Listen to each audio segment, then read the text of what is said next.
ተመልሰናል። ሙስሊሙ ማህበረሰብ ታላቁን ወር በኢባዳና በመንፈሳዊ ዝግጅት እንዲቀበል ጥሪ ቀረበ። ኢቅራ የቁርአንና የእስላማዊ ትምህርት ማዕከል በሞጆ ከተማ ደማቅ የምርቃትና የረመዳን አቀባበል መርሃ ግብር አካሂዷል። በኦሮሚያ ክልል በሞጆ ከተማ አስተዳደር የሚገኘው ኢቅራ የቁርአንና ሂፍዝ እስላማዊ ትምህርት ማዕከል የቁርአን ተማሪዎች ምርቃትና ታላቅ የረመዳን አቀባበል መርሃ ግብር በትላንትናው ዕለት በድምቀት አከናውኗል። በሞጆ ከተማ የቁርአን ሐፊዞችን በማፍራትና እስላማዊ ዕውቀትን በማስፋፋት የሚታወቀው ኢቅራ የቁርአን ሂፍዝና እስላማዊ ትምህርት ማዕከል መጪው የረመዳን ወርን በማስመልከት ሙስሊሙ ማህበረሰብ መንፈሳዊ ስለንቦና ዝግጅት እንዲያደርግ የሚያግዙ ዳዓዎችንም ለታዳሚ አቅርበዋል።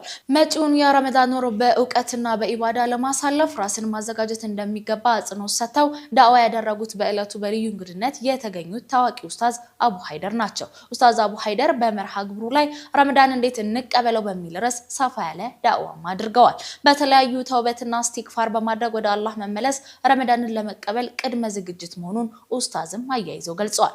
በተጨማሪም ጾማችን እንዳይበላሽ አጅራችን ከፍ እንዲል ሃይማኖታዊ ህግጋቶችን በማወቅና መማር እንደሚገባ ኡስታዝ አቡ ሀይደር አስገንዝበዋል። በመርሃ ግብሩ ላይ የኢቅራ የቁርአን እስላማዊ ማዕከል አመራር የሆኑት ኡስታዝ ሰዒድ በበኩላቸው ማዕከሉ በሞጆ ከተማና በአካባቢ ያለውን የእስላማዊ ትምህርት ተደራሽነት ለማስፋት መልካም ስነ ምግባር ያላቸውን ዜጎች ለማፍራት የሚያደርገውን ጥረት አጠናክሮ እንደሚቀጥልም ገልጸዋል። የኢቅራ የቁርአን ሂፍዝና እስላማዊ ትምህርት ማዕከል የመርሃ ግብር ዋነኛ ድምቀት የነበሩት የተማሪዎች የቁርአን ምረቃት ሲሆን 16 ወንዶችና 13 ሴቶች በድምሩ 29 ተመራቂ ተማሪዎች፣ ታላላቅ ኡስታዞች፣ ጥሪ የተደረገላቸው እንግዶች፣ የተመራቂ ቤተሰቦች በተገኙበት አስመርቋል። በመጨረሻም ለኢቅራ የቁርአንና እስላማዊ ማዕከል ሁሉን አቀፍ ድጋፍ ላደረጉ አካላት የምስጋናና የማበረታቻ ሰርተፍኬት ተበርክቶላቸዋል።